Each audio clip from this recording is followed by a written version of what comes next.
ನಮಸ್ಕಾರ ರೀ. ಇವತ್ತು ಬಿಸಿ ಬಿಸಿ ಜೋಳದ ರೊಟ್ಟಿ ಜೊತೆಗೆ ಸುಟ್ಟ ಬದನೆಕಾಯಿ ಚಟ್ನಿ ಮಾಡ್ದಂತ ತೋರಿಸ್ತೇನೆ ಬರ್ರಿ. ಸೂಪರಾಗಿರ್ತತಿ. ಬೇರೆ ಏನೂ ಬೇಡ, ಇದೊಂದು ಚಟ್ನಿದ್ದು ಬಿಟ್ರೆ ಸುಡ ಸುಡ ರೊಟ್ಟಿ, ಒಂದು ರೊಟ್ಟಿ ಹೆಚ್ಚಿಗೆ ಹೋಗ್ತದೆ ನೋಡ್ರಿ. 2 ತಿನ್ನೋರು 3 ತಿಂತಾರೆ. ಒಂದು ದೊಡ್ಡ ಬದ್ನಿಕಾಯಿ ತೊಗೊಂಡೇನಿ ಇಲ್ಲಿ. ಇದನ್ನು ತೊಳೆದು ಗ್ಯಾಸ್ ಮ್ಯಾಗ ಇಟ್ಕೊಂಡು ಇದನ್ನು ಸುಡ್ತೇನೆ ನೋಡ್ರಿ.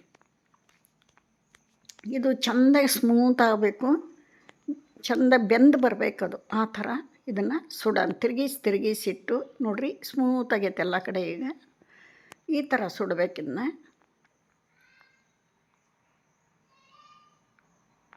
ತಡ ಇಲ್ದ ಸುಡ್ತತ್ರಿ ಇದು. ಸಾಕು, ಬದ್ನಿಕಾಯಿ ಸುಟ್ಟು ರೆಡಿ ಆಯಿತು.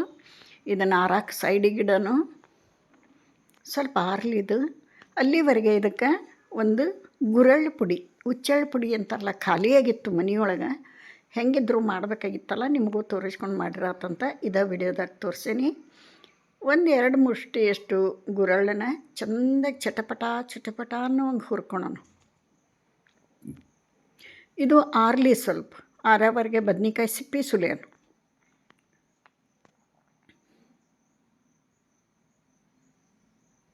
ಭಾಳ ಅಂದ್ರೆ ಭಾಳ ಟೇಸ್ಟ್ ಆಕೈತಿ ದಾಲ್ ಬದ್ನಿಕಾಯಿ. ಏನೂ ಇಲ್ಲದಾಗ, ತರಕಾರಿಗಳನ್ನು ಮಾಡೋಕ್ಕೆ ಬೇಜಾರಾದಾಗ ಪಟ ಅಂತ ಬದ್ನಿಕಾಯಿ ಸುಟ್ಟು ಚಟ್ನಿ ಮಾಡ್ಕೊಂಡು ಒಂದು 4 ರೊಟ್ಟಿ ಮಾಡ್ಕೊಂಡು ತಿಂದುಬಿಟ್ರೆ ಮುಗೀತು ನೋಡ್ರಿ ಅವತ್ತಿಂದು ಊಟ. ಈ ತುಂಬು ತೆಗಿಯೋನು, ಮೇಲಿನ ಸಿಪ್ಪಿ ಎಲ್ಲ ತೆಗಿಯೋನು. ಆನಂತರ ಇಂಪಾರ್ಟೆಂಟ್ ಇಲ್ಲಿ ಏನು ಮಾಡಬೇಕು ಅಂದ್ರೆ, ಒಳ್ಳೆ ಬದ್ನಿಕಾಯಿನ ತೊಗೊಂಡಿದ್ರು ಕೆಲವೊಮ್ಮೆ ಮೇಲೆ ಚಂದ ಇರ್ತಾವೆ, ಒಳಗೆ ಹುಳುಕಿರ್ತಾವೆ. ಅದನ್ನು ಚೆಕ್ ಮಾಡಬೇಕು. ಚೆಕ್ ಮಾಡಲಾರ್ದ ಮುಂದೆ ಅದನ್ನ ಕಿವುಚಬಾರ್ದು. ಹಾಗೆ ಒಳಗೆ ಹುಳ ಇರ್ತಾವೆ, ಹುಳುಕಿರ್ತೈತಿ ನೋಡ್ರಿ. ಈ ಥರ ಎಲ್ಲ ಕೈಲೇ ಒಡೆದಿಟ್ಕೊಂಡು ಚೆಕ್ ಮಾಡಬೇಕು. ಹೊರಗೂ ಚೆನ್ನಾಗಿತ್ತು, ಒಳಗೂ ಚೆನ್ನಾಗೈತಿ. ಕೆಲವೊಮ್ಮೆ ಹೊರಗೆ ಚೆಂದ ಕಾಣಿಸ್ತಾವೆ, ಒಳಗೆ ಹುಳಕಾಗಿಬಿಟ್ಟಿರ್ತಾವೆ. ಅದಕ್ಕೋಸ್ಕರ ಸಿಪ್ಪೆ ತೆಗೆದಿಂದ ಇದನ್ನು ಒಡೆದು ಒಳಗೆ ಚೆಕ್ ಮಾಡೋದು ಇಂಪಾರ್ಟೆಂಟ್. ಇವಾಗ ನೋಡ್ರಿ, ಇದಕ್ಕೆ ಉಪ್ಪು ಹಾಕೋಣ. ಅದಕ್ಕೆ ಎಷ್ಟು ಬೇಕು ಅಷ್ಟು ಉಪ್ಪು ಹಾಕೋಣ.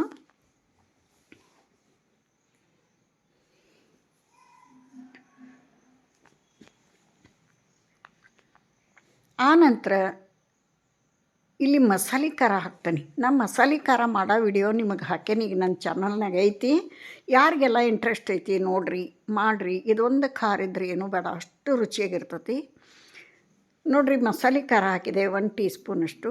ಸಣ್ಣಕ್ಕೆ ಹೆಚ್ಚಿದಂಥ 1 ಟೊಮೆಟೊ, ಸಣ್ಣಕ್ಕೆ ಹೆಚ್ಚಿದಂಥ 1 ಈರುಳ್ಳಿ, ಒಂದು ಸ್ವಲ್ಪ ಕೊತ್ತಂಬರಿ, ಇಷ್ಟು ಹಾಕಿ ಸೈಡಿಗೆ ಇಡೋನು. ಈ ಗುರಳ್ಳು ಆರ್ಯಾವು ಅದನ್ನ ಗ್ರೈಂಡ್ ಮಾಡ್ಕೊಂಬರ್ನು. ಅದು ಇಂಪಾರ್ಟೆಂಟ್, ಬೇಕೇ ಬೇಕು ಪೌಡ್ರ್ ಇದಕ್ಕೆ ಹಾಕಕ್ಕೆ, ಹುಚ್ಚೆಳ್ಳು ಪೌಡ್ರು. ಅದನ್ನು ಗ್ರೈಂಡ್ ಮಾಡ್ಕೊಂಬರ್ನು. ಆರ್ಯಾವ ಈಗಾಗಲೇ ಒಂದು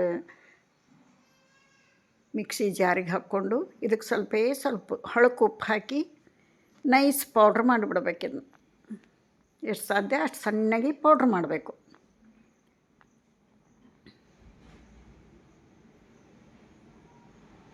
ನೋಡಿರಿ, ರೆಡಿ ಆಯಿತು. ಇವಾಗ ಈ ಬದ್ನಿಕಾಯಿಗೆ 1 ಸ್ಪೂನ್ನಷ್ಟು ಈ ಗುರಳ್ ಪೌಡ್ರ್ ಹಾಕೋಣ. ಇದನ್ನು ಹಾಕಿಬಿಟ್ರೆ ಫೈನಲ್ ಭಾರಿ ಟೇಸ್ಟ್ ಬರ್ತದೆ ನೋಡಿರಿ. ಮಸಾಲೆ ಖಾರ ಒಂದು, ಗುರಳ್ ಪುಡಿ ಒಂದು ಬೇಕೇ ಬೇಕು. ಆನಂತರ ಇದಕ್ಕೆ 1 ಟೇಬಲ್ ಸ್ಪೂನಷ್ಟು ಆಯಿಲ್ ಹಾಕೋಣ. ಯಾರೆಲ್ಲ ವಿಡಿಯೋ ನೋಡಾತ್ರಿ, ಇಷ್ಟ ಆದ್ರೆ ಒಂದು ಲೈಕ್ ಕೊಡಿರಿ.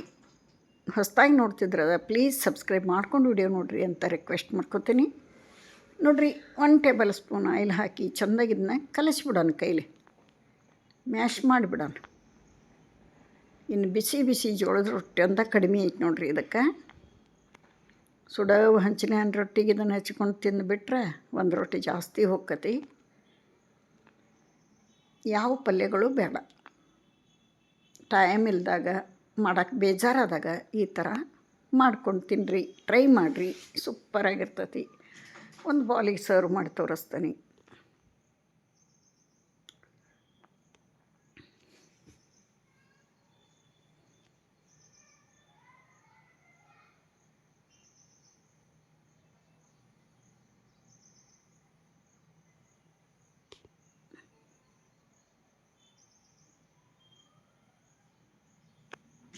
ನೋಡಿರಿ, ರೆಡಿ ಆಯಿತು ಸುಟ್ಟ ಬದನೆಕಾಯಿ ಚಟ್ನಿ.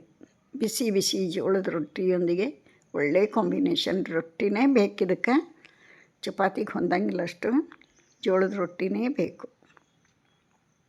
ಇಲ್ಲಿಗೆ ವಿಡಿಯೋ ಮುಗಿಸ್ತೀನಿ. ಮತ್ತೊಂದು ರೆಸಿಪಿಯೊಂದಿಗೆ ಸಿಗ್ತೀನಿ.